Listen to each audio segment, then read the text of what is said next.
You're standing in a place that shouldn't exist. The road behind you is already gone, not vanished, not magically erased, just swallowed. Pines lean inward where asphalt should be. The GPS on your phone spins uselessly, a blue dot trapped in gray, nothing. No signal, no bars, no reassurance. The air smells like wet leaves and rusted iron, cold enough to sting the inside of your nose, quiet enough that your ears ring. Then you see the houses. They sit in a shallow bowl of land between two ridge lines, wood structures slumped under decades of neglect, roofs caved in, windows punched out, their glass long since eaten by time.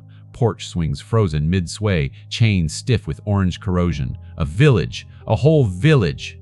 You take a step forward, boots crunching on gravel that hasn't been disturbed in years, maybe decades.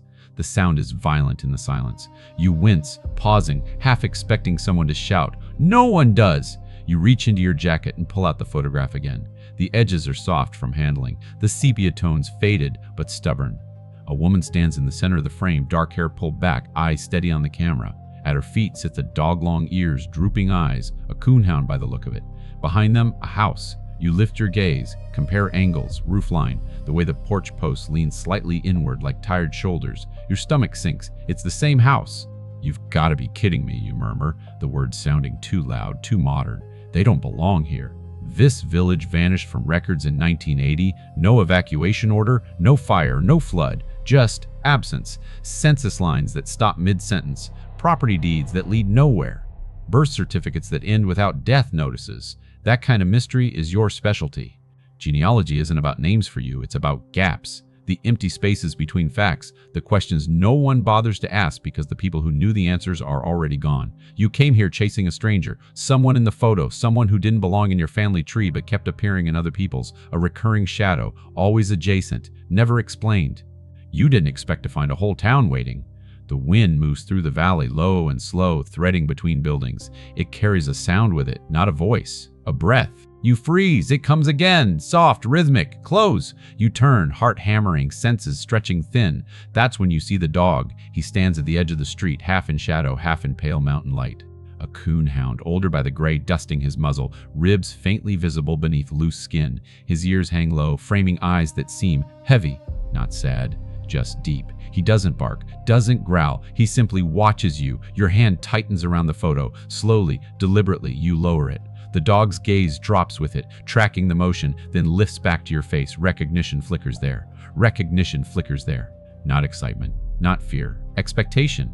Well, you say, because silence is suddenly unbearable, you're not on any senses I've seen. The dog tilts his head. Once! Then he steps forward. Each movement is careful, measured, as if he's navigating something fragile. He crosses the distance between you without hesitation and presses his nose gently against your knuckles. Warm, damp, real. Your breath stutters, not catching, not stopping, just rearranging itself, like your body has forgotten the order of things. The dog inhales, deep, slow, then he nudges your hand. Once, twice, and turns away. He takes a few steps, then stops. Looks back at you. His tail doesn't wag. He simply waits. No, you whisper, though you don't know what you're refusing. I'm not. I didn't come here for this.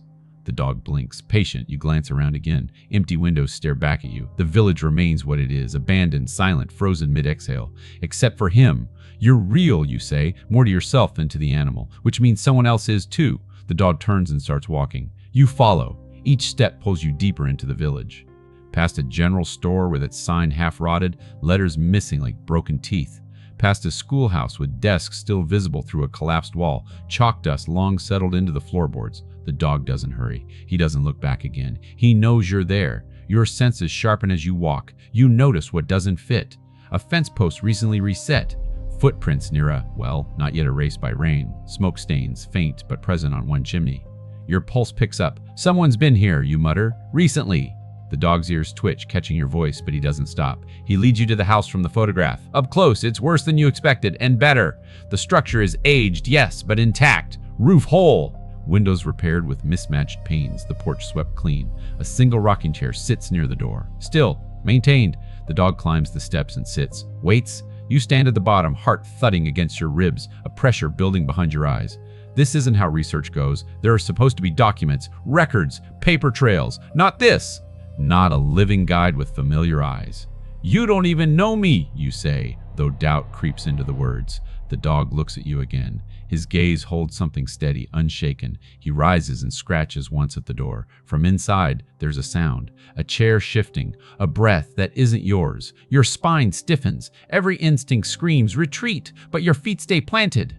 The photograph feels heavier now, like it's pulling you forward. The door opens a crack. An eye appears, sharp, assessing. Then the door opens wider. An elderly woman stands there, slight but solid, hair white and pulled back tight. Her face is a map of years and choices, lines carved deep by sun and resolve. She looks at you like she's been waiting. Not minutes, not hours, years. Her gaze drops to the dog. "About time," she says quietly. Then she looks back at you, and something in her expression fractures. Not shock, not confusion, recognition. Your mouth opens, but no sound comes. Your chest feels full, like it can't decide whether to collapse or expand. She steps closer, squinting at your face, her breath catching, not stopping, just shifting like yours did earlier. "You've got her eyes," she whispers. The world tilts. Behind you, the village remains silent. Ahead of you, the truth has just opened the door. The door stays open. No invitation, no dismissal, just space. The woman turns her back on you and walks inside, each step deliberate, unhurried, as if time still listens to her here. The dog follows immediately, nails clicking once on the wooden floor before going quiet again. He doesn't look back. Your body hesitates where your mind doesn't. The porch boards creak under your weight as you step up, the sound sharp enough to make you flinch. You cross the threshold, half expecting something to stop you. Nothing does. The air inside is warmer. Wood smoke. Soap! Something herbal you can't place. The house isn't modern, but it's alive, lamps lit. A kettle steaming softly on a cast iron stove, crocheted blankets folded with care. Every object is intentional. The woman moves to the table and sets a mug down, then another. She doesn't ask what you want. She pours anyway. The liquid is dark, almost black. Coffee by the smell. Strong. You'll drink, she says. Not unkindly. Your hands say you need it. You look down. Your fingers aren't shaking, but they aren't steady either. They feel like borrowed tools, not quite answering to you. You curl them slowly, testing. "Thank you," you manage. The word lands awkwardly, like it doesn't know where to sit. She finally looks at you again. Really looks. Her eyes move over your face with practiced attention. Brow, nose, jaw. They pause at your left cheekbone. "There," she murmurs. "That's new." "New?" She nods once, satisfied with whatever she's decided. "Didn't have that." The dog settles near the hearth, lowering himself with a soft huff. "His eyes never leave you. You wrap your hands around the mug." Heat seeps into your palms, grounding and intrusive all at once. "I didn't expect to find anyone here," you say. "This place is listed as abandoned." She snorts. "Listed by who?" "Everyone," you reply. "Record stopped in 1980. No residents, no utilities, no. Paper doesn't come up the mountain unless someone carries it," she interrupts. "And most folks stopped bothering long before that." She sits across from you. The table between you is scarred with age, but clean. A groove near the edge catches your eye deep, worn smooth by repetition. "You came looking for someone," she says. "It isn't a question." You hesitate, then reach into your jacket again. The photograph slides free. You place it on the table, smoothing it carefully like it might bruise. "This woman," you say. "She shows up in other people's histories, always nearby, never explained. I thought she was a neighbor or a witness, maybe someone who helped during births." The woman doesn't touch the photo. She leans forward, eyes narrowing. "That picture's older than you think," she says quietly. "I know," you reply. 1930s, maybe earlier." She shakes her head. "Earlier." The word sinks into you. "You recognize her," you say. "I was her," she replies. Silence spreads between you, thick and heavy. Your mind scrambles for handholds, logic, possibility, anything to keep the floor from dropping away. "That's not possible," you say, though the protest feels weak even as it leaves you. She lifts her gaze to yours, holds it. "You're not wrong," she says, "but you're not right either." The dog shifts, nails scraping once against the floor. He lifts his head, ears angling toward you. You swallow. The motion feels too large for your throat. "Who are you?" you ask. Her fingers drum once on the table. "Stop. My name doesn't matter," she says. "Not the one you'd recognize anyway." "That's not an answer." She exhales slowly through her nose. The sound carries weight, like something practiced over years of restraint. "You came up here thinking you were studying someone else's past," she says. "Didn't you?"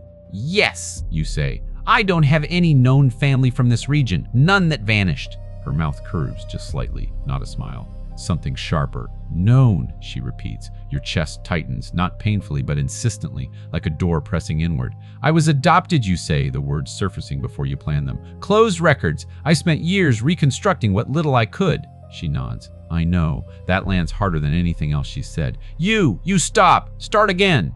"How could you possibly know that?" She gestures toward the dog. "Because he knew you. You glance at him. He meets your gaze calmly, tail thumping once against the floor.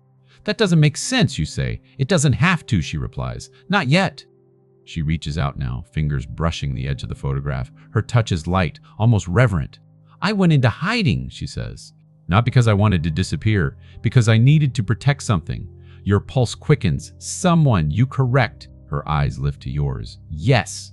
The kettle whistles sharply, breaking the moment. She stands and removes it from the stove, the sound cutting off abruptly. The silence that follows feels louder than before. I didn't plan for you to come, she says, pouring more coffee. But I planned for the chance.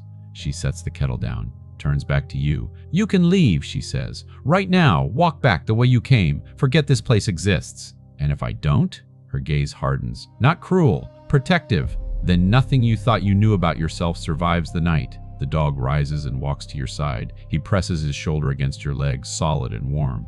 You look down at him. He smells faintly of pine and smoke, familiar in a way that makes no sense. You look back at the woman. I didn't come all this way to turn around, you say. She studies you for a long moment. Then she nods once. Good, she says. Then sit still and listen. Outside, the wind moves through the village again. This time, it doesn't sound empty. You sit. Not because the chair invites you, but because your knees decide for you. The wood is firm beneath your weight, unpadded, honest. The table presses cool against your forearms. You wrap your hands around the mug again, not to drink, just to feel the heat remind your body where it is. The woman doesn't rush. She stands at the stove for a moment longer, staring at nothing, as if she's measuring the distance between then and now. When she finally turns back, she doesn't sit right away. Before I say anything else, she says, you need to understand something. The dog settles at your feet. His flank brushes your boot. Solid. Present. This village didn't die, she continues. It was erased. That's different. You wait. Silence feels like part of the cost here, like interrupting would break something fragile. People think disappearance is sudden, she says, like a switch flipped, but it's usually slow. One family leaves, then another. School closes, mail stops coming. Eventually, the map forgets you. She pulls a chair back and sits. The motion is careful, joints stiff but practiced. Her eyes stay on the table. Not on you. In 1979, she says, someone came asking questions, government questions, census questions that weren't really about counting. Your fingers curl tighter around the mug. What kind of questions, you ask? The kind that start polite, she replies, and end with consequences. She reaches into a drawer beside her and removes a folded piece of paper. The creases are sharp, reinforced by years of careful handling. She places it between you. You don't touch it yet. Is that? You begin. Not for you, she says. Not yet.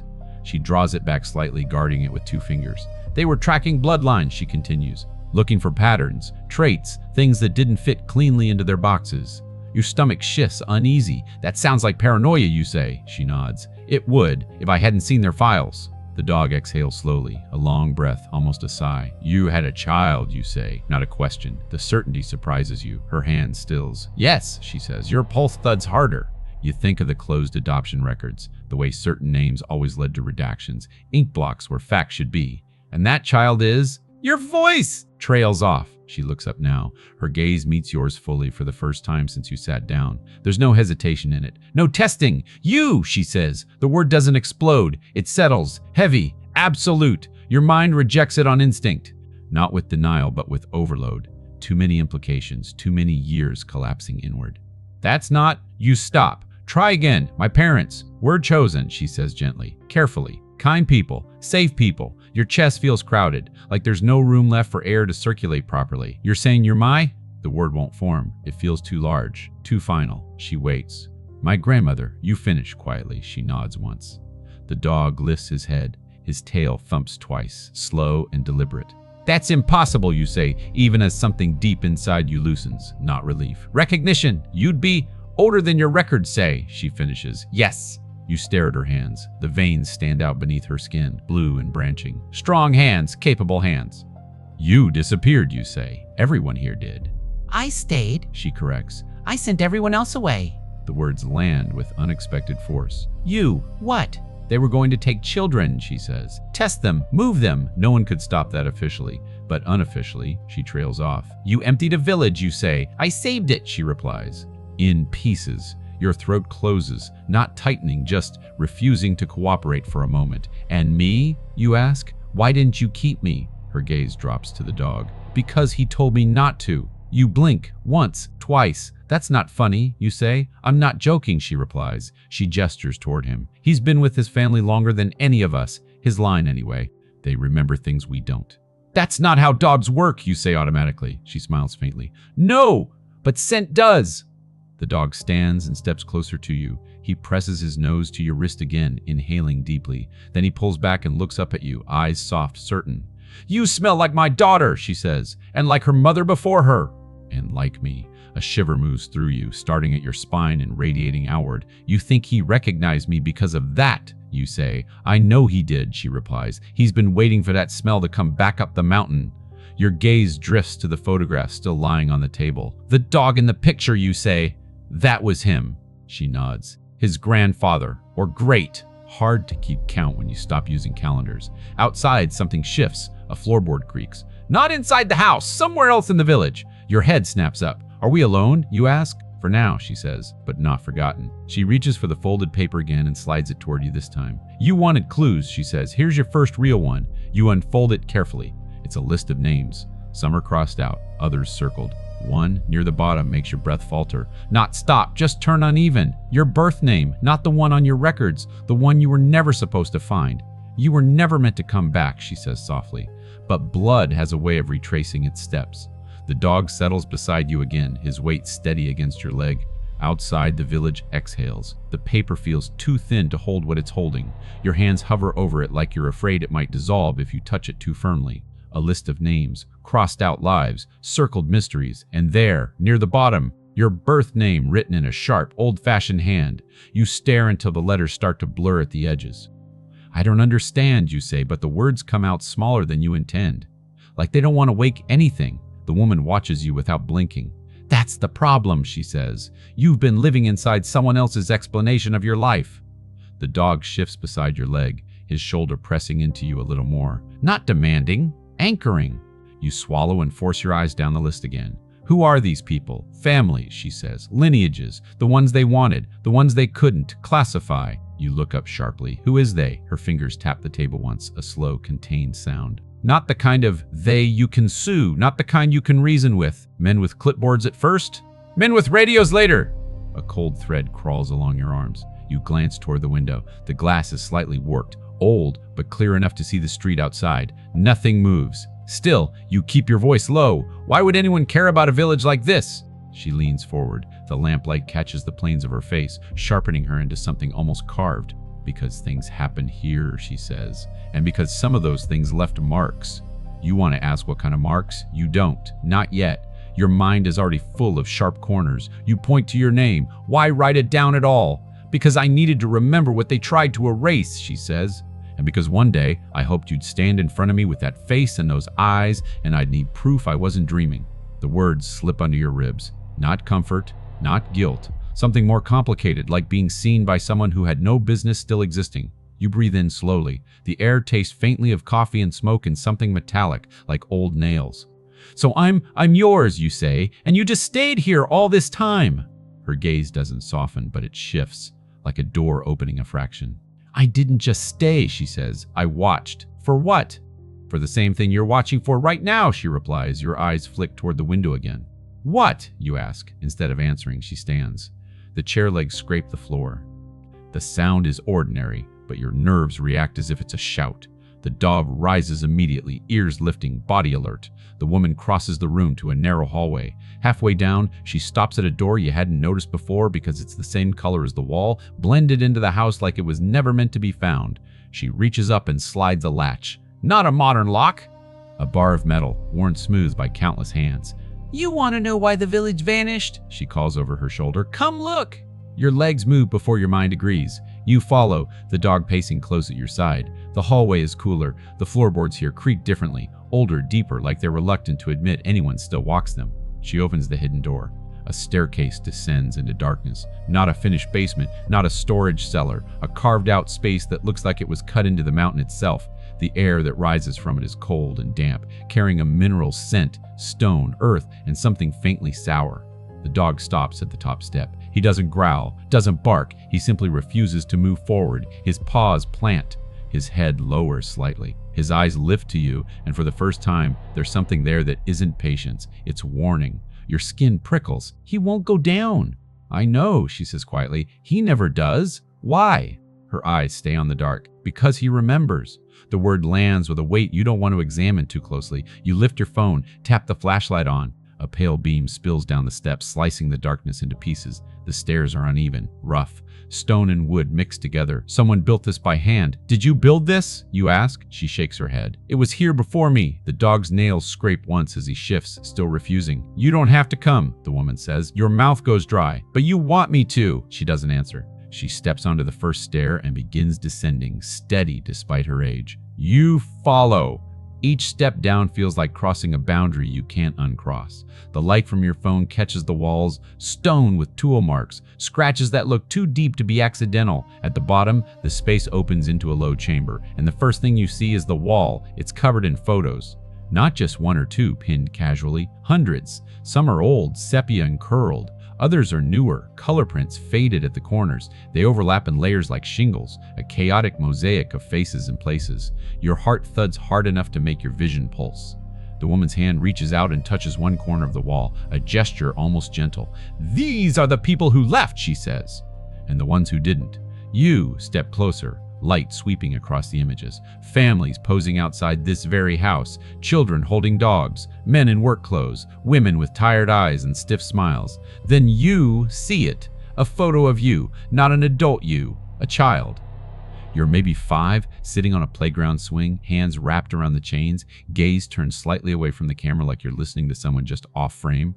You stare so hard your eyes burn. That's not possible, you whisper. The woman's voice comes from behind you. I told you. I watched. Your breath turns shallow. How did you get that? I followed what they did, she says.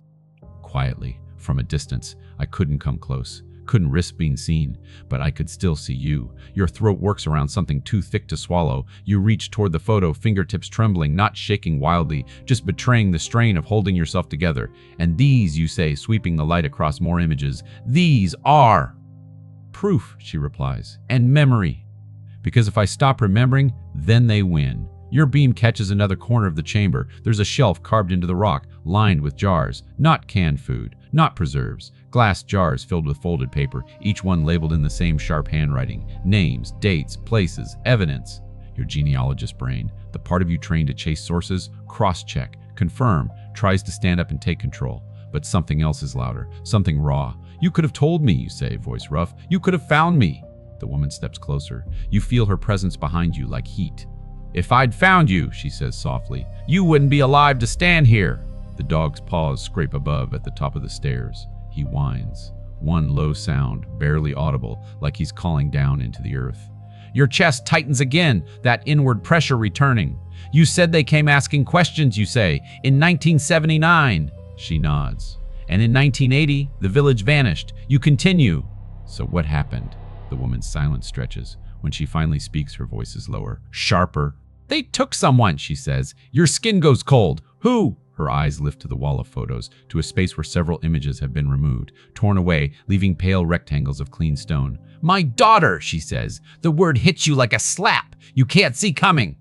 Your mouth opens, but the sound doesn't arrive. You manage. She nods once, jaw tight. My child, she repeats. Your mother. The dog whines again above you, louder this time, distressed. You stare at the empty space on the wall where your mother's picture should be. And you think she's alive? You ask, barely audible. The woman turns her head toward you, eyes dark and steady. I don't think, she says. I know she was, for a long time. Your pulse pounds in your ears. Your phone light trembles as your grip falters. You steady it, sweeping the beam across the chamber again. Photos, jars, the carved stone shelf, the names like prayers. Then your light catches something else, a symbol etched into the rock near the far corner. Not random scratches, a deliberate mark. A circle with a split line through it like an eye with a scar. Your stomach drops because you've seen it before. Not in this place. On paperwork, on the edge of your sealed adoption file, barely visible under the ink stamp, an imprint so faint you thought it was a smudge. But it wasn't. It was this. You take a step toward it, unable to stop yourself. The woman's hand snaps out and grips your wrist. Her fingers are stronger than you expect. Don't touch that, she says. Your voice comes out thin. What is it? Her eyes flick upward, toward the stairs, toward the house above, toward the village that pretends to be dead. It's the reason, she whispers. And if you wake it up, it wakes everything else up too. Her grip on your wrist isn't painful, it's final, the kind of touch that says she's stopped someone from stepping off a cliff more than once. You don't fight it. Your fingers relax around your phone just enough to steady the light again, and you let the beam drift away from the carved symbol as if light itself might be a form of contact. Don't, she repeats, quieter this time. Your pulse keeps running anyway, like it didn't hear her. You pull your wrist back slowly. I've seen it, you whisper. That mark, in my adoption file. The woman's eyes narrow. Not at you, through you. They stamped you, she says. The word is ugly, mechanical. It turns your stomach. I thought it was a smudge, you reply. Ink bleed, a bad photocopy. I didn't, you swallow. I didn't think it was. A symbol. It's a signature, she says, for people who don't sign their names. The dog whines again from above. Not loud, but insistent. A thread of sound pulling at you from the top of the stairs. His discomfort crawls into your skin. He's not just anxious, he's counting the seconds you're down here. You look up toward the narrow rectangle of darkness that leads back into the house. What happens if I touch it, you ask. The woman's jaw tightens. You tell them you're here. I'm already here. You're here to the mountain, she corrects, not to them. The distinction makes your mouth go dry. You force yourself to look away from the symbol and back to the photo wall. Your own child face stares back at you from glossy paper, forever mid-listen, forever waiting for something off-frame. How did you keep all this hidden, you ask? The woman's gaze flicks to the jars on the shelf. Because no one wants to believe a place like this can still hold breath. They call it a ghost town and stop thinking. Your phone light slides over the stone again. Tool marks, scratches, old soot stains near the ceiling like candle smoke clinging to rock. You said they took my mother, you say, and the words scrape out of you. How? The woman inhales slowly. The air seems to hesitate before entering her lungs like it's deciding whether it's safe. They didn't kick doors down, she says. They didn't burn houses. That would have left evidence. They made deals. Promises. Threats that sounded like promises. She stands, and in the low chamber she looks taller than she should, framed by the wall of faces behind her. They told us the village could stay, she continues, if we cooperated. Your grip tightens on the phone. Cooperated how? Answer questions. Give samples. Let them observe. Her mouth twists around the word. And then they ask for her. The dog's whine becomes a soft, broken sound, as if he's heard the story before and hates the part that's coming. I said no, the woman adds. You can hear the stubbornness in her voice like iron and stone. And they took her anyway, you say. The woman's eyes flash. Not that night. She moves past you toward the stairs.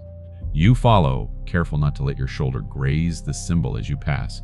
The air seems colder near it, like the rock remembers hands that shouldn't have touched it. On the second step, she pauses. She went willingly, she says. The words make you stumble. Willingly? You echo. She thought she could bargain, the woman says. She was young, brave in the way young people are brave, like they think courage is a currency. The dog's paws patter above again. You hear him shift position, pacing the hallway like he's trying to herd time itself. You climb step by step until the warmer air of the house returns. The woman closes the hidden door behind you and slides the latch back into place with a soft metallic click that feels like a prayer. For a moment, the normal room lamps, kettle, table tries to pretend nothing happened, but the coffee smells different now, sharper, less comfort, more stimulant. The dog stands near the hallway entrance, watching you both. His ears hang heavy, but his posture is alert. He walks over and nudges the woman's hand once, firm, as if reminding her of something. She sighs and rests her fingers on his head. Her palm fits the curve of his skull like it's done it 1,000 times. You remember, she murmurs to him. The dog blinks slowly. Then he turns and walks to the front window, staring out into the village. Your eyes follow his. The street is still empty, but the quiet feels different now. Not peaceful, not dead, listening. What did my mother bargain for? You ask, voice low. The woman doesn't answer immediately. She walks to a cabinet and opens it, removing a small tin box. Old, dented. She sets it on the table and pushes it toward you. Open it, she says. Your fingers hover, then lift the lid. Inside, a strip of cloth folded carefully. A hospital bracelet yellowed with age. A small metal tag, like the kind used on dog collars, stamped with numbers. And a letter, sealed in an envelope that has been opened and resealed more than once. You pick up the bracelet. The plastic is brittle. The printed ink has faded, but you can still make out a name. Not yours. Hers. Your mother's. Your stomach shifts like it's trying to escape your body. She had you, the woman says, and her voice goes quieter, rougher. Somewhere else, under a different name. They allowed it because it made their story cleaner. You stare at the bracelet until the letters swim. They let her have me, you whisper. They let her deliver you, the woman corrects. Then they took you. The room narrows. The edges of your vision pulse. You sit down hard. The chair complains under your weight. No, you say, but it comes out like a breath. No, I would have been, someone would have told. No one tells what they don't understand, the woman says, and the ones who did understand were paid to forget. The dog lets out a single, low huff from the window, not a bark. A warning sound pressed through a chest that's learned silence. You look at the envelope. Your hands feel clumsy as you slide a finger under the flap and pull out the letter. The paper is thin, lined, the handwriting looping and tight. You recognize it before you have any right to, because you've seen it in your own notes, in the margins of records, on the backs of photocopied pages, a habit of writing that mirrors your own. Your throat works. You begin reading, not out loud, not yet. Your eyes move over the words like you're afraid the sound will summon something. If you ever find this, it means you made it back to the mountain. It means he led you. Your breath turns uneven. You glance at the dog, still at the window, staring out at the village as if he's guarding the last line of defense. I don't know what name you have now. I don't know what face you've grown into, but I know the scent will still be there. Underneath everything, he will know you. Your fingers curl, crumpling the paper slightly. You smooth it again, apologizing without words. The woman watches you read. She doesn't interrupt. Her eyes look older in the lamplight, like every year she's carried is suddenly visible. You keep going. They told me I could save you by letting you go. They told me you'd be safe, loved, normal. They told me I could stay alive if I cooperated. I said yes because the alternative was watching you disappear into a bag and never knowing if you breathed again. You swallow something sharp. Mom, if you're reading too, forgive me. I couldn't fight them the way you would have. I tried to bargain like a fool. I tried to give them what they wanted so they'd leave him alone. Your eyes flick up. Him, you whisper. The woman's gaze shifts to the dog. The dog doesn't move from the window. There's something about our line they can't replicate. Something the men with radios can't explain. They call it a trait. They call it an anomaly. I call it a curse that smells like pine and iron and home. Your chest tightens again, pressure building behind your sternum. You continue. If you ever wonder why the village vanished in 1980, it's because Mom burned the bridge behind her. She scattered everyone like seeds. She made the place look dead so it could keep living. She stayed because someone had to, because if no one stays, there's no back to come to. Tears heat your eyes, sudden and unwanted. You blink them down. The paper blurs anyway. If you are grown and reading this, listen carefully. Do not touch the mark. Do not speak the names out loud. Do not. A sound outside cuts through the sentence. Not wind, not a creaking board. A click, metal on metal. Your head snaps toward the front window. The dog's body stiffens so fast it's like a wire pulled tight. His ears lift slightly, still drooping but focused. He doesn't bark. He doesn't even growl. His throat stays silent, but his tail stops moving. The woman is already on her feet. She moves to the window and peers through the glass without lifting the curtain fully. Her posture changes, smaller, tighter, like she's trying to vanish inside her own bones. What is it? You whisper, forcing your voice to stay low. She doesn't answer. She raises one finger to her lips.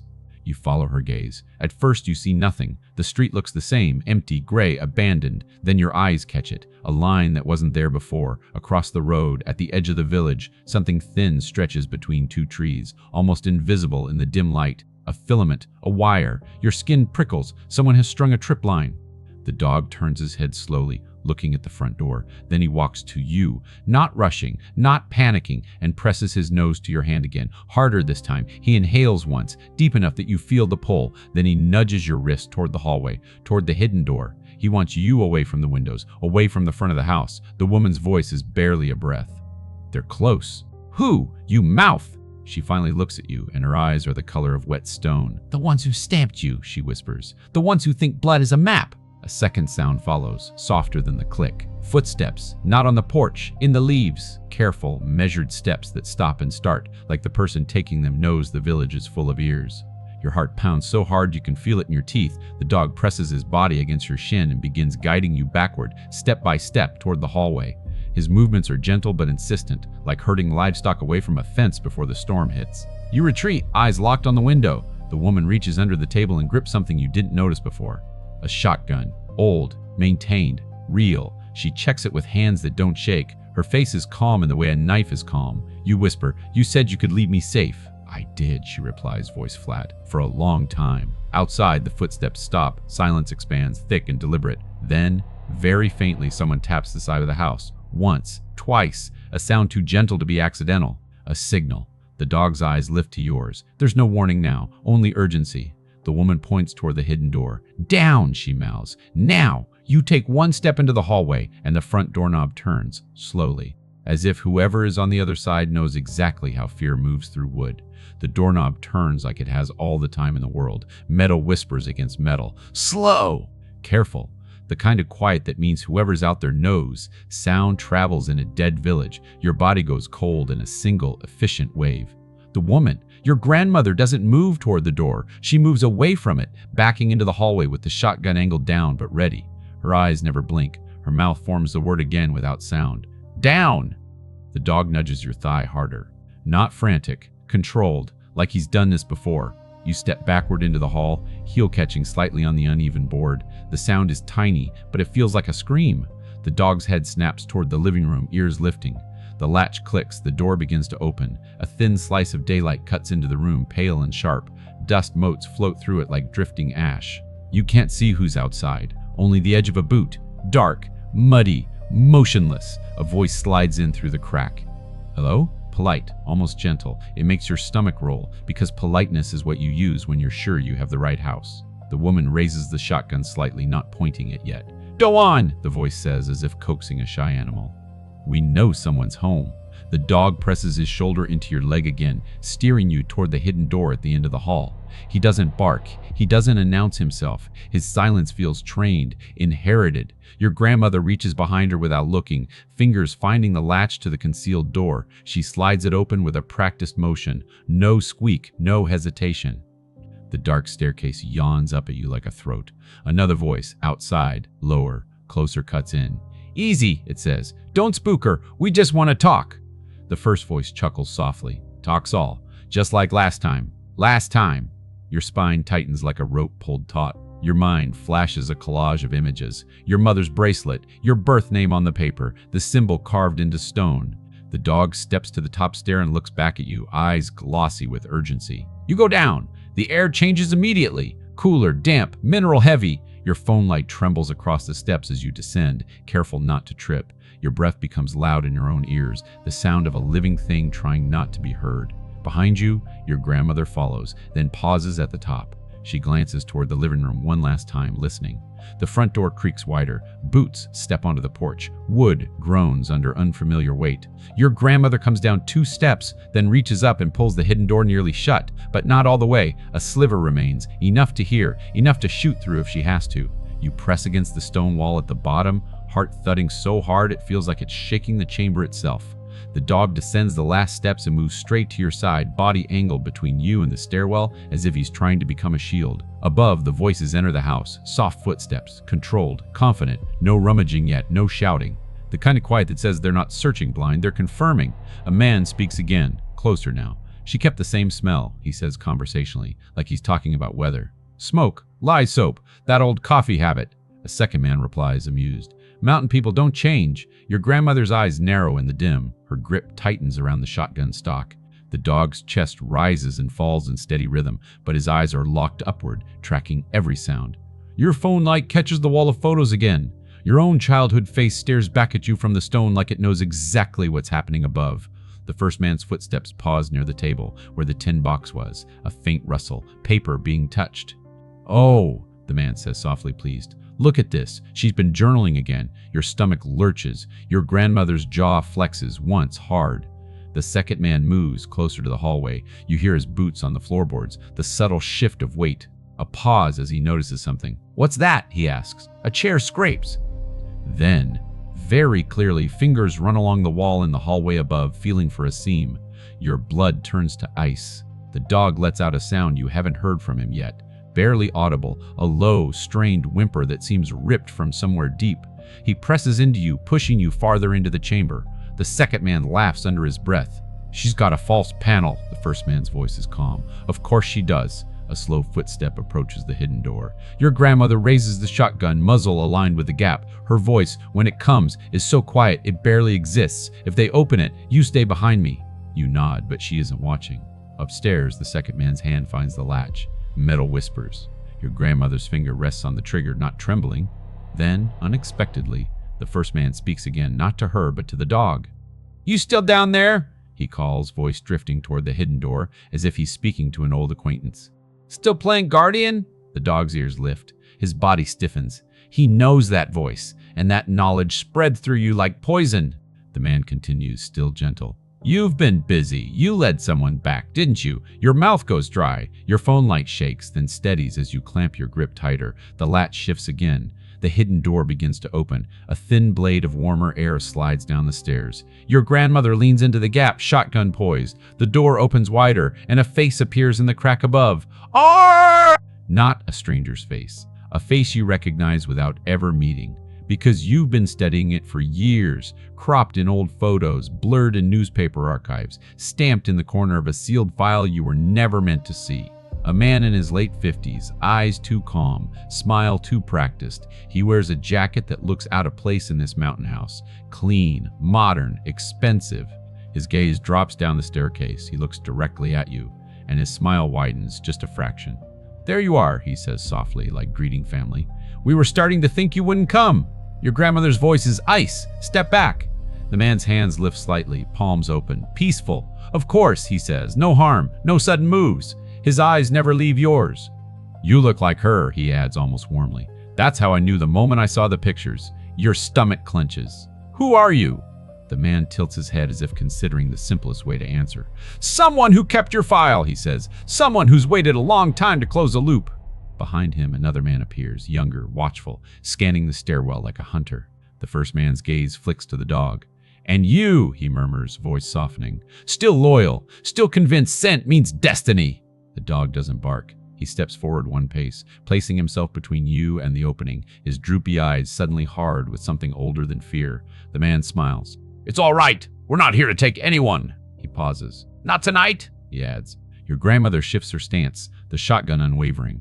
"You don't get to set the terms." The man's smile fades into something clinical. "Oh," he says lightly, "but we already did 45 years ago." The words hit like a blow. Your grandmother's breath turns shallow, not catching, not stopping, just thinning. The man leans closer to the gap, lowering his voice like he's sharing a secret with you alone. "You want your mother?" he whispers. "Then come with us." Your skin prickles. "You have her?" A tiny pause, just long enough to be an answer without being one. "We have what's left," he says. The dog's body trembles, subtle, contained, like a bowstring pulled too tight. Your grandmother's voice cuts through the dark. "He's not going anywhere." The man's eyes lift to her, expression almost fond. "I'm not speaking to you," he says. "You had your chance." Then he looks back at you. "And you," he says softly, "are standing on the only bridge that still exists." Behind him, in the living room, something clinks, glass against glass. The sound of the jars being moved, the evidence being touched. Your grandmother's eyes flick upward for half a second, a betrayal of attention. That's all the younger man needs. He reaches forward fast. "Not for the shotgun, for the latch." He jerks the hidden door open wider, forcing space. Your grandmother reacts instantly, swinging the shotgun up. But the first man steps into the doorway with a speed that doesn't match his calm, and you see something in his hand. Not a gun, a small device. He presses it against the wall near the stairwell, a soft electronic chirp. Your phone light flickers. The lamplight glow from above stutters. Then the entire house seems to hum, low and wrong, like a power line vibrating under strain. Your grandmother's eyes widen, just a fraction. "No," she breathes. The man smiles again. "There it is," he whispers. "That's the signal. The mountain still remembers." The dog lunges, not to attack, to shove you back. His body slams into your legs, knocking you off balance. You stagger, grabbing the stone shelf, jars rattling dangerously. Upstairs, the hum deepens. Your phone screen goes black. The flashlight dies. Darkness floods the chamber. You hear your grandmother fire. The blast in the confined space is deafening, a violent clap that punches the air from your lungs. A man yelps, footsteps scramble. Then, silence, not peaceful, the kind that follows impact. Your ears ring. Your vision strains, useless in the dark. You whisper, "Grandma?" No answer, only breathing. Not yours, not the dog's. Someone above the stairs is still there, and in the darkness, the first man speaks again, voice calm as ever. "You shouldn't have shot," he says. "Now it's messy." You hear the younger man, breathing hard, muttering, "He's down!" The first man interrupts, annoyed. Not him. The signal. Your grandmother's voice finally comes, ragged but firm. "Get out of my house." The first man exhales, almost disappointed. "You don't understand," he says softly. "It's not your house anymore." A faint red glow appears at the top of the stairs. Not a flashlight, a tiny blinking light, steady and patient. A beacon. The dog presses against you in the dark, body vibrating with urgency. He nudges your hand again and again toward the back of the chamber, away from the stairs. You remember the carved shelf, the jars, the photos, and then you remember something else. The chamber isn't just one room. There's a second tunnel. You saw it earlier, half hidden behind the photo wall, sealed by a hanging blanket of cloth and shadow. Your fingers find the dog's ear, soft and warm. You grip it gently, like holding a lifeline. He pulls forward. You follow him into the black. Behind you, at the top of the stairs, the red beacon keeps blinking, like a heartbeat, like a message sent, like a promise that whatever was hidden for 45 years has just been found again. Darkness becomes a texture. It presses against your eyelashes. It fills your mouth with the taste of damp rock. It makes every sound sharp enough to cut. The dog moves first. You can't see him, but you feel him. His shoulder brushing your shin, his warm breath against your hand as he tugs you forward. His body is a compass in a world without light. Behind you, the red beacon at the top of the stairs keeps blinking, steady as a pulse. A signal, a summons.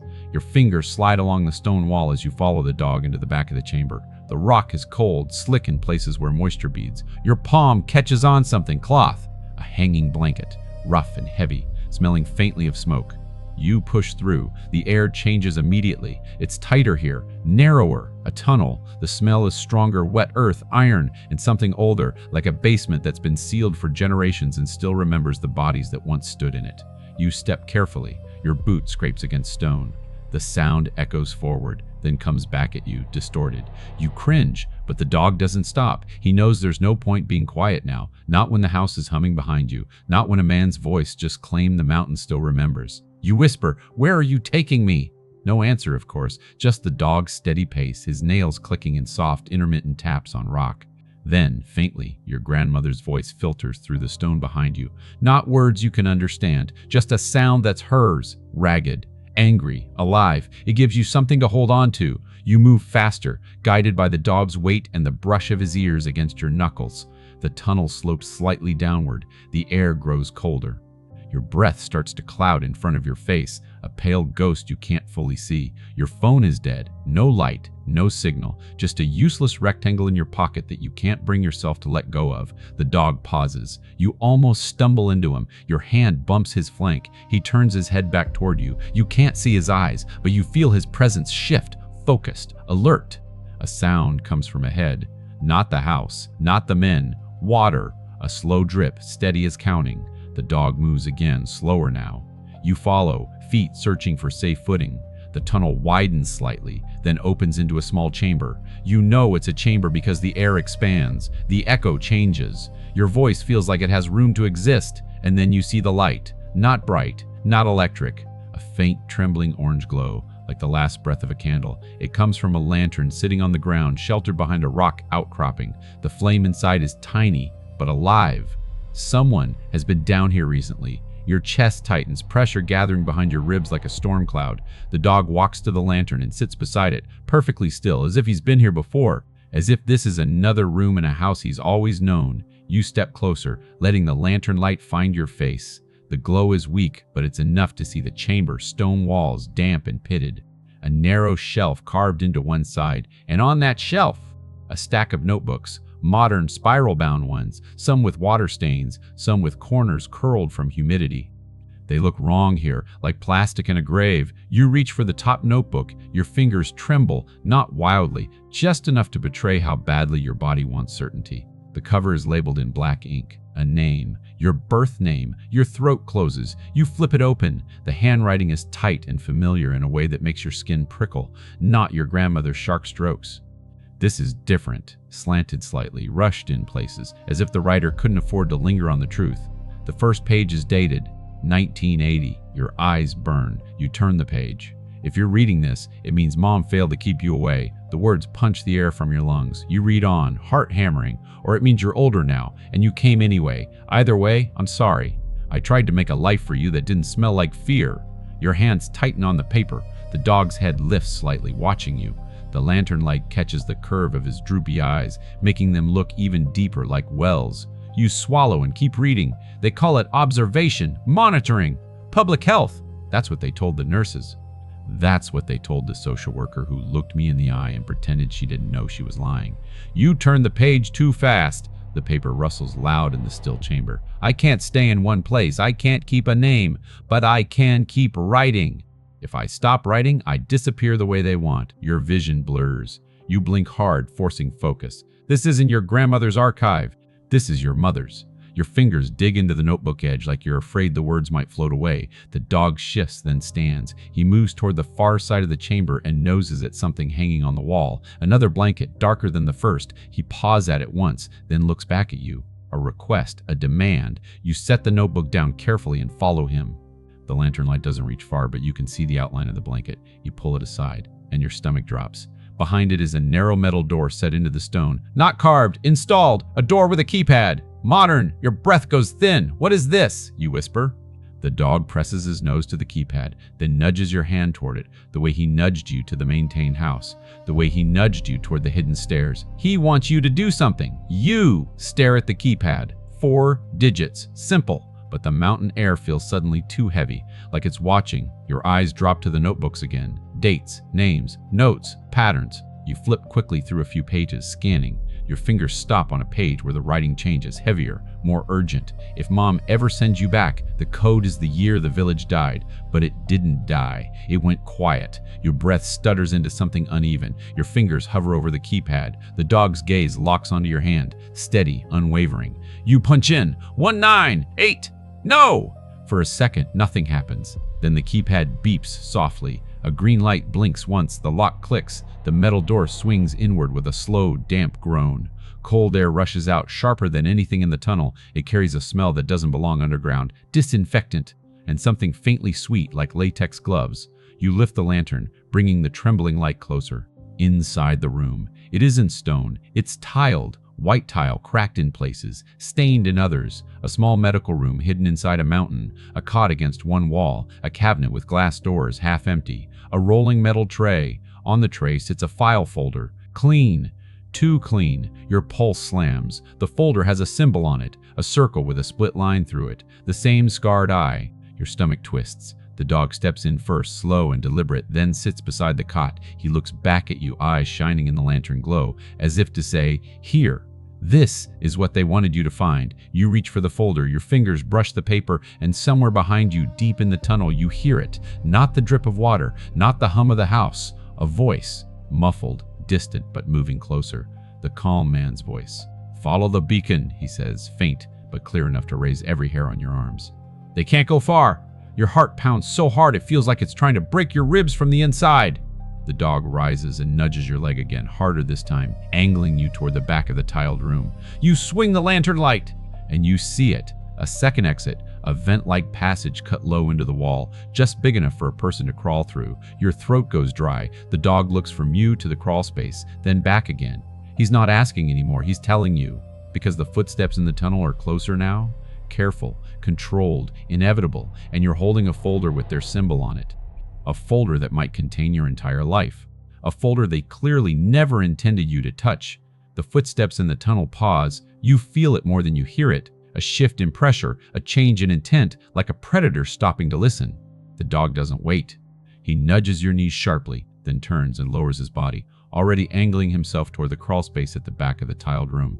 His eyes flick once to the file folder in your hands. Take it, now! You snatch the folder off the tray. The paper is colder than you expect, edges stiff, too clean for something hidden underground. The symbol on the cover seems to pulse in the lantern light, that split circle staring back at you like it knows you've seen it before. Behind you, the calm man's voice carries again, closer now. Careful down there, he says, conversational. Some of those passages collapse if you breathe on them wrong. Your breath goes shallow, then you force it steady. Panic wastes air. You drop to your knees and crawl. The dog goes first, slipping into the low passage with practiced ease. You follow, clutching the folder to your chest, the lantern scraping stone as you drag it behind you. The space is tight shoulders brushing rock, elbows screaming as they scrape against tile that gives way to dirt. The air is colder here, sharper. It smells less like earth and more like metal and old rain. Behind you, something clatters, the lantern. You twist, heart hammering just in time to see it topple, the flame guttering wildly before going out. Darkness snaps shut. For a heartbeat, you're blind. Then faintly light appears again, not from behind, from ahead. A weak, gray glow seeps through the crawl space, growing stronger as you inch forward. The dog's tail brushes your wrist, guiding, reassuring. You emerge into night air, cold, clean, and shockingly open. You gulp it in, chest aching as your lungs remember what space feels like. You roll onto your side, then scramble to your feet, nearly slipping on wet leaves. You're outside the village. The mountain drops away behind you into thick forest, trees packed so tightly their branches knit together overhead. Moonlight filters through in fractured pieces, painting the ground in silver and shadow. The dog climbs out beside you, shaking himself once, then immediately turns his head back toward the hidden exit. His body stays tense, ready. You don't wait! You run! Branches whip at your face. Roots snag at your boots. The forest doesn't make room for you. It resists, forces you to earn every step. The dog stays close, always just ahead, choosing a path you can barely see. Behind you, a shout echoes from the tunnel. Not angry, annoyed. They went out the back, someone says. Told you she planned redundancies. You run harder, your lungs burn. Your legs protest, but something else pushes you forward, something deeper than fear. The file. You need to know. After what feels like miles but can't be more than minutes, the dog veers sharply left, ducking under a fallen tree into a hollow thick with ferns. He stops there, turning in a tight circle before sitting, chest heaving lightly. Safe! For now!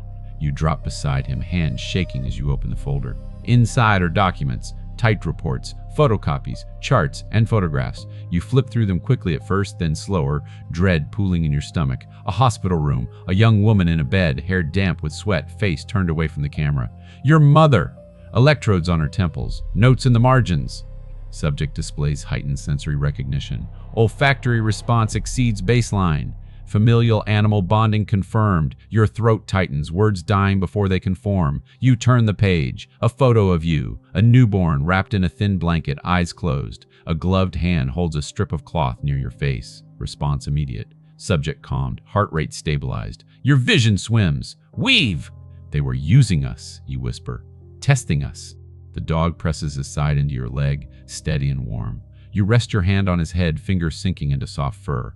The next page steals what little air you have left. A flowchart, your grandmother at the top, your mother branching below, you, and beside each name, notations. Carrier, carrier, potential convergence. You don't know what that means, but your bones seem to. You flip faster now, pages whispering in the dark. A memo, stamped with the same symbol. Village evacuation successful. Population dispersed. Primary subject secured for long-term observation. Primary subject, your mother. A final photo is clipped to the back of the file. It's newer, taken in low light. Grainy. A woman sits on a narrow cot, older now, hair streaked with gray. Her face is thin, eyes sharp despite exhaustion. She's looking directly at the camera. Looking at you. On the back, written in familiar, slanted handwriting. If you're seeing this, they failed to keep me quiet. Trust the dog. He always knows where home is. Your chest caves inward. She's alive. You breathe. She's alive! The dog lifts his head at the sound of your voice, ears drooping softly. He lets out a low, steady huff. Not excitement, not fear, certainty. A branch snaps nearby. You freeze! Footsteps crunch through leaves, slow and deliberate, circling. Flashlights flick on in the distance, beams slicing through the trees. The call man's voice drifts toward you, closer than you want it to be.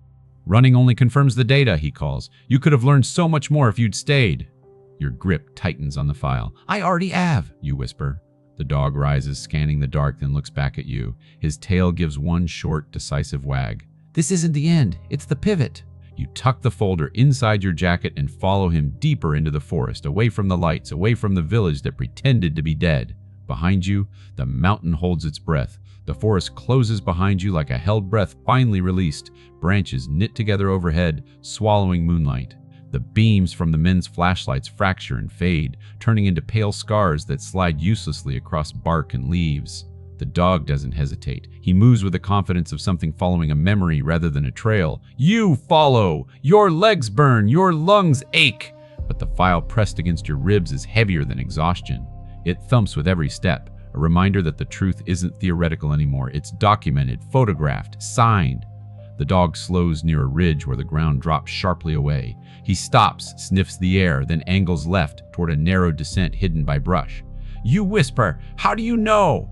He doesn't look back, but his tail lifts slightly, steady as a compass needle. The slope is brutal. Loose stones slide underfoot.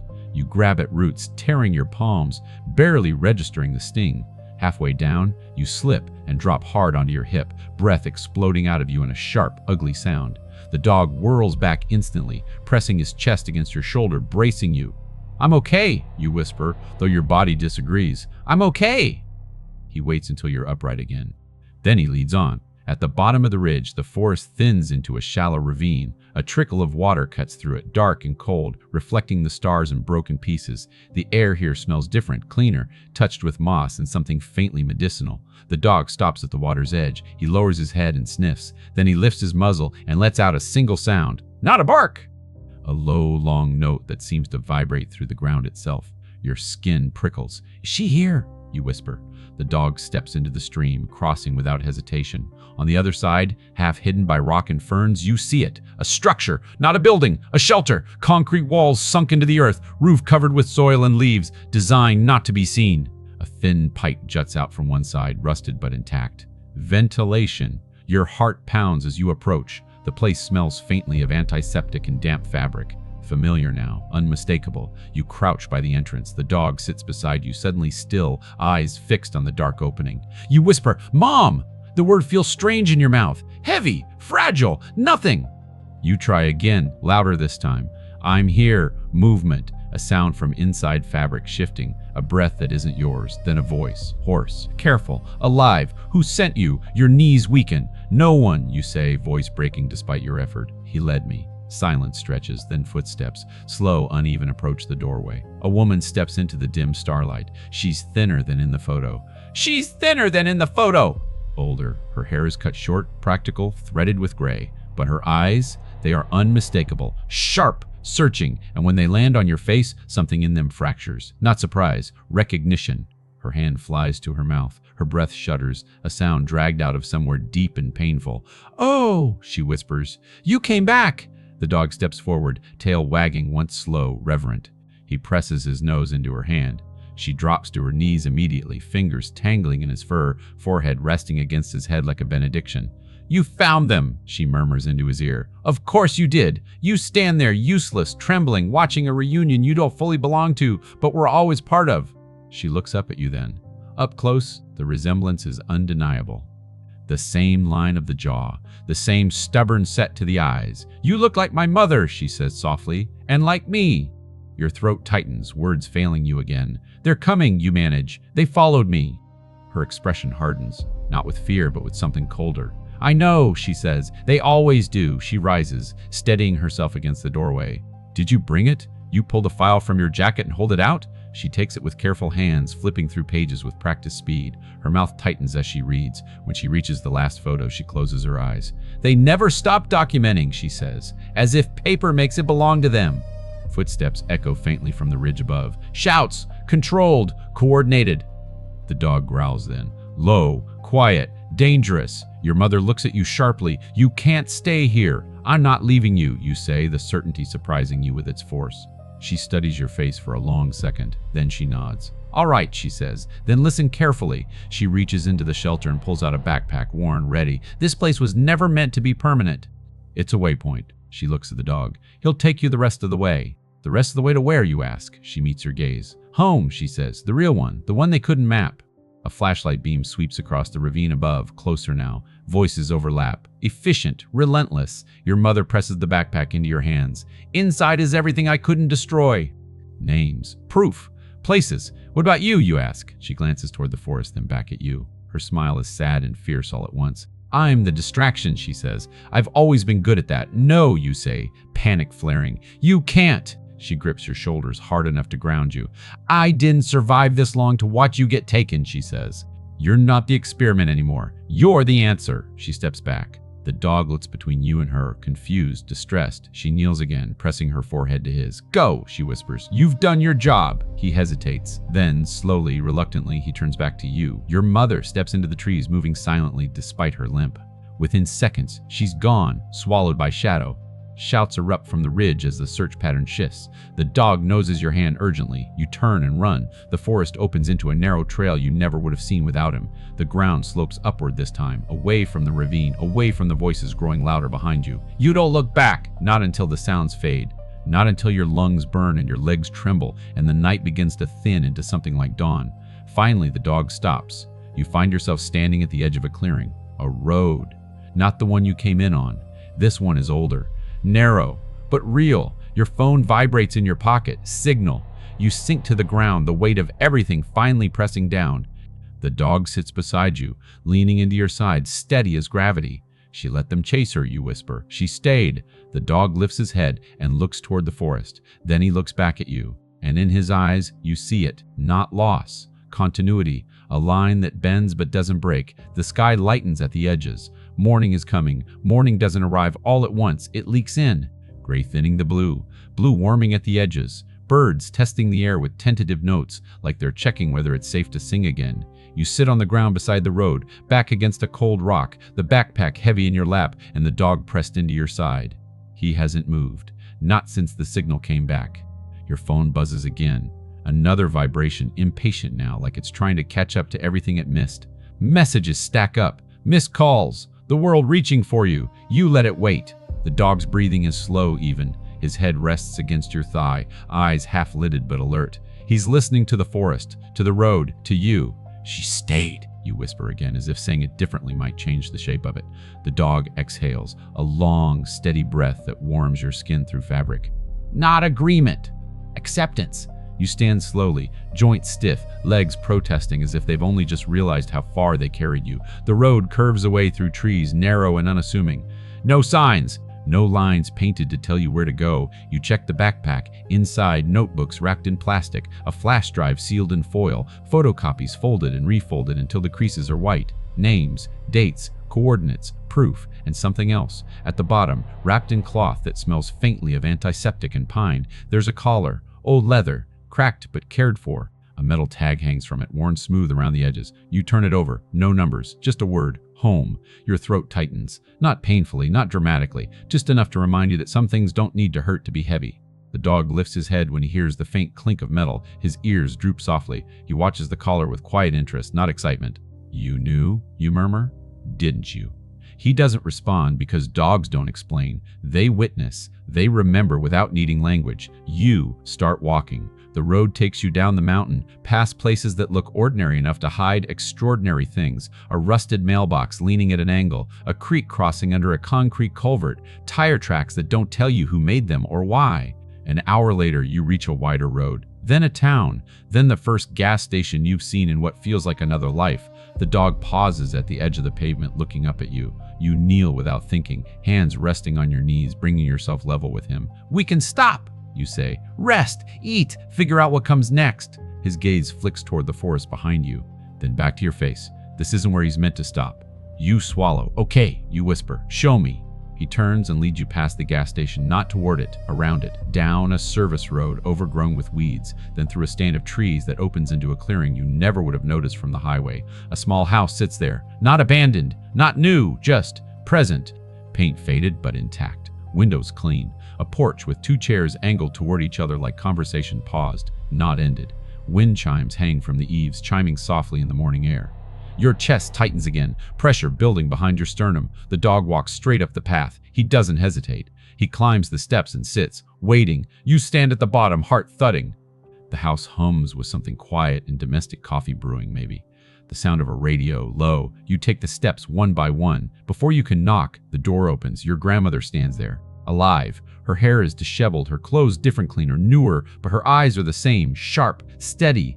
And when she sees you, something in her posture finally, visibly eases. There you are, she says. The words are simple. They undo you. You step forward, and she pulls you into an embrace that smells like soap and smoke and stubbornness. She's smaller than you remember, but solid. Real, I thought. You start. I know, she says into your shoulder. I made noise. I led them wrong. Bought time. You pull back. Are they gone, she says. For now. The dog slips between you and nudges her leg. She looks down at him, and her mouth curves into something that isn't quite a smile. You did good, she murmurs. He leans into her touch, eyes closing for a brief, perfect second. Inside, the house is warm, lived in. The radio plays softly from the kitchen, an old song you don't recognize but somehow know. A kettle whistles, then clicks off. You sit at the table with your grandmother across from you, the dog at your feet, the backpack open between you like an offering. You show her the file, the photos, the notes. She studies them without flinching. When she reaches the last image, the one of your mother, her hand stills. She ran, she says quietly. Yes, you reply. She made them chase her. Your grandmother nods once. That's my girl. You wait for the grief to land, for the collapse. It doesn't. What arrives instead is resolve. We can't hide anymore, you say. Not like before. I know, she replies, and we won't. You pull out your phone and place it on the table. It feels heavier than it should, louder. I can release everything, you say. Names, documents, timelines. I know how to do it without tipping them off too fast. Slow leaks, distributed copies. She studies your face. That puts a target on you. It already exists, you say. They stamped me, remember? The dog lifts his head at the word stamped, ears twitching. Your grandmother reaches across the table and covers your hand with hers. Her grip is warm, firm. Then we do it together, she says. The days that follow blur into motion. You work from the small house, turning chaos into structure, uploads scheduled through layered networks, physical copies mailed to people who still know how to keep secrets, journalists who owe you favors, archivists who understand how silence works. The story begins to surface, not all at once, not neatly, but enough. A vanished village, unethical research masked as public health, generations tracked, tested, scattered. Denials come quickly, so do confirmations, and then, quietly, resignations. The dog remains by your side through it all. He sleeps near your feet while you work. He watches the road from the porch at dawn. He listens when the phone rings too late at night. One evening, as the sky turns copper and gold, you step outside together. The mountains are darker now, their edges softened by distance and dusk. Do you think she made it, you ask? The dog lifts his head, sniffs the air, then he sits, calm, certain. You exhale. The tightness in your chest loosens just a little. Weeks pass, the story grows, protections are offered, some accepted, some refused. And then, one morning, a package arrives, no return address. Inside, a single notebook, spiral-bound, familiar. On the first page, written in slanted, hurried handwriting, he led you to the right place. Your breath turns uneven. You sit down hard on the porch steps, the notebook trembling in your hands. The dog presses his shoulder into you, solid as ever. You open to the last page. I won't stay where they expect me. I never have. Tell Mom I'm still moving. Tell you I'm proud. You close the notebook and press it to your chest. Later that day, you return to the village. Not alone. The authorities cordon it off now, not to erase it, but to preserve it. Investigators move carefully, reverently. The house still stands. The hidden room still breathes cold air. And there, on the porch, you recreate the photo. You stand where the woman once stood. The dog sits at your feet. A camera clicks. The same angle, the same light, different century. You don't feel haunted, you feel located. As the sun dips behind the ridgeline, you rest a hand on the dog's head. His eyes lift to yours, droopy and deep and knowing. You were expecting me, you say softly. His tail thumps once, not because the work is done, but because you came home.